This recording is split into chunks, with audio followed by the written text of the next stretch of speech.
Baik, sekarang kita lanjutkan ke nomor 21 dan 20 ya. Potensial listrik dan bola konduktor. Oke. 20, 21. Nah, ini ya. Saya copy dulu sebentar. Mana tadi? Tidak perlu saya pause.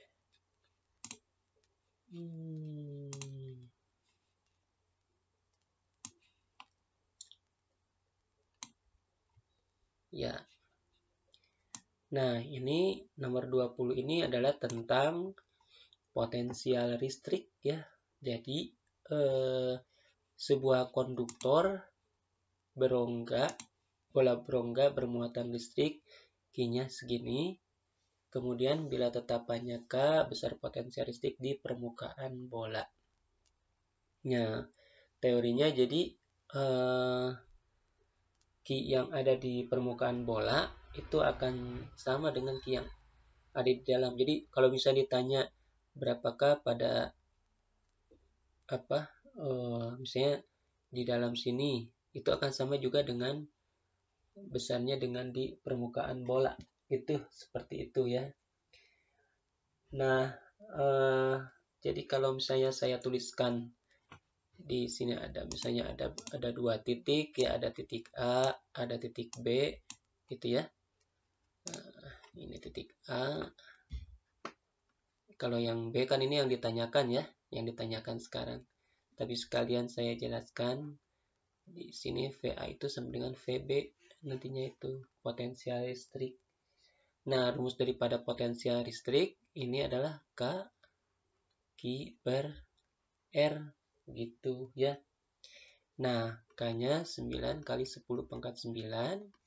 Q-nya di situ diketahui 2,4 kali 10 pangkat minus 11. Kemudian R-nya 6 cm ya. Atau 6 kali 10 pangkat min 2 meter. Ini kalian tinggal hitung saja ya. Tinggal hitung nanti ketemu ceret gitu ya. Oke, ini nomor 20 ya. Nah, kemudian nomor 21 juga sama tentang potensial listrik. Tidak seperti pada medan listrik, kalau potensial listrik mah dia tidak menggunakan vektor. Nah, di sini diketahui katanya di situ ada 4 muatan ya, 4 muatan. Itu masing-masing berada di titik A, titik B, dan titik C ya. Jadi misalnya di sini di titik A ini 10 mikrokolom. Di sininya ada 20 mikrokolom. Di sini 30 mikrokolom. Ya, tulisannya makin gede ya. 40 mikrokolom. Kemudian sisi-sisinya ini adalah 60 cm. Yang di sini 80 cm. Nah, seperti ini ya. Oke. Kemudian yang ditanya potensial listrik di titik ini, titik P berapa? Di titik P ini ada 4 ini. Kalau kita lihat di sini 60, 80 ini juga bisa menggunakan Pitagoras ya. Bisa menggunakan Pitagoras. Nah, jadi kalau Pitagoras itu kan di sini 3, di sini 4, di sini 5. Jadi 60, 80 berarti yang ini itu ini ada misalnya titik ini titik A ya. Titik A, B, C, D. Nah, maka AC itu panjang AC ini udah jelas 100 cm ya, pakai Pitagoras. Nah, berarti A ke P itu adalah 50 cm ya, atau 0,5 ya, 0,5 meter ya, atau setengah meter gitu. Jadi AP kemudian BP ya, BP sama juga CP dan DP ini sama semuanya setengah meter. Nah, sedangkan V di P itu adalah V karena A, karena B, karena C, dan satu lagi karena D. Dan ini tidak menggunakan vektor, jadi artinya tinggal dijumlah-jumlahkan saja. Tadi rumusnya kan V itu sama dengan K Q per R, nggak pakai kuadrat ya, tidak pakai kuadrat.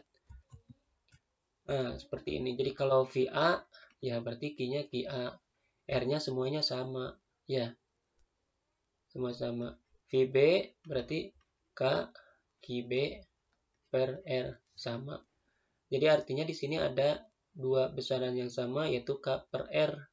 Semuanya sama, dan ini tinggal QA tambah QB tambah QC tambah QD. Nah, kebetulan juga si muatannya positif semua ya, jadi tinggal dijumlah. Jadi ini tinggal 9 kali 10 pangkat 9. Nah, R-nya itu berapa tadi? Setengah ya, setengah. Nah, tinggal kalian jumlahkan saja 10 tambah 20 tambah 30 tambah 40. Mikronya jangan lupa, mikronya 10 pangkat minus 6. Silakan kalian jumlah-jumlahkan. Ini jangan lupa nih, 9 per setengah ini adalah 18 ya. Kali 10 pangkat 9 ini terus ya. Kalikan, nanti ketemu hasilnya. Ya, gitu ya. Akan kalian temukan jawabannya di antara A sampai E, begitu ya. Oke, barusan sudah, kita lanjutkan ke nomor berikutnya. Ya, selanjutnya ke ini ya, flux kapasitor. Kita lihat flux nomor 22. Flux. Nah, ini dia flux ya. Oke. Saya copy dulu. Iya.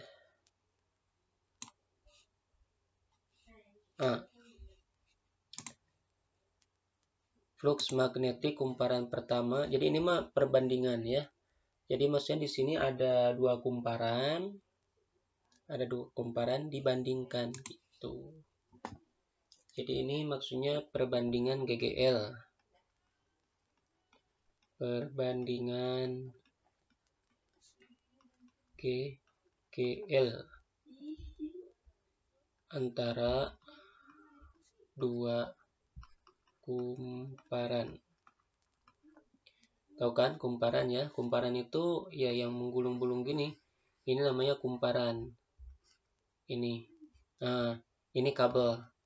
Kabel digulung namanya kumparan ya. Ini. Nah, di sini kumparannya ada dua. Nah, rumus, jadi kalau ada kumparan, kemudian di situ ada flux ya, ada flux. Di sini ada flux. Di sini ada flux ya, ada kumparan, ini putar-putar, maka dia akan menghasilkan arus listrik, akan menghasilkan GGL ya. GGL itu tegangan, menghasilkan tegangan. Besarnya tegangan itu adalah sama dengan jumlah liter dikalikan dengan perubahan flux per satuan waktu gitu. Jadi tegangan listrik itu muncul kalau di sana ada perubahan flux. Di mana di sini perubahan fluxnya gitu. Bisa karena ininya yang berputar-putar ya, bisa karena si fluxnya yang dirubah-rubah ya. Ini fluxnya itu flux magnetik. Misalnya ada yang kayak gini kan. Nah, ini kumparan itu kan.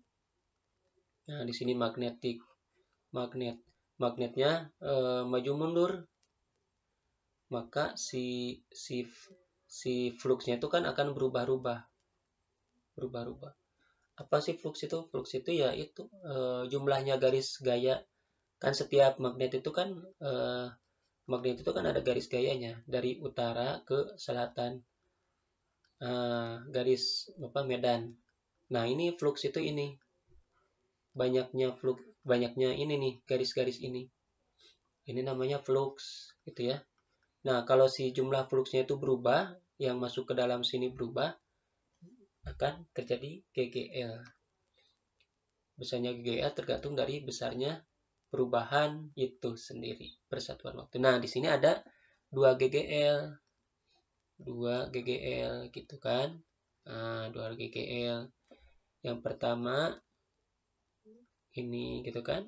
Nah, fluxnya masing-masing gini maksudnya.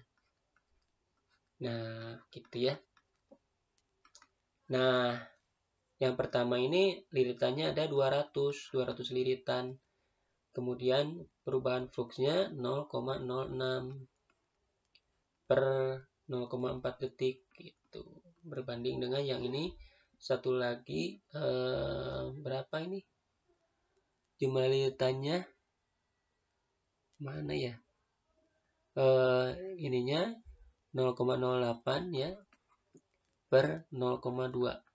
Sebentar saya cek ke teks aslinya. Komponen kedua fluxnya berubah dalam ini separuh. Nah, ini dia. Ternyata liritan yang keduanya adalah separuh. Separuh liritan kumparan pertama ya. Jadi yang tadi 200, yang ini 100. Ini ya, selanjutnya tinggal kalian hitung ya. Tinggal kalian hitung. Ini 000-nya ini bisa dicoret sama ini ya. Ini juga sama, bisa dicoret sama ini gitu ya. Tinggal ini 2 kali 6, 12 ya. 12 per 0,4. Gitu kan. Yang sebelah sini 8. 8 ya. Per 0,2. Ya, tinggal dilanjutin aja ya. Tinggal lanjutin. 12 per 0,4 berapa? 8 per 0,2 berapa? Nanti di sini ketemu juga jawabannya ya. Oke, ya. Ya, sampai sini dulu, nanti kita lanjutkan ke video berikutnya.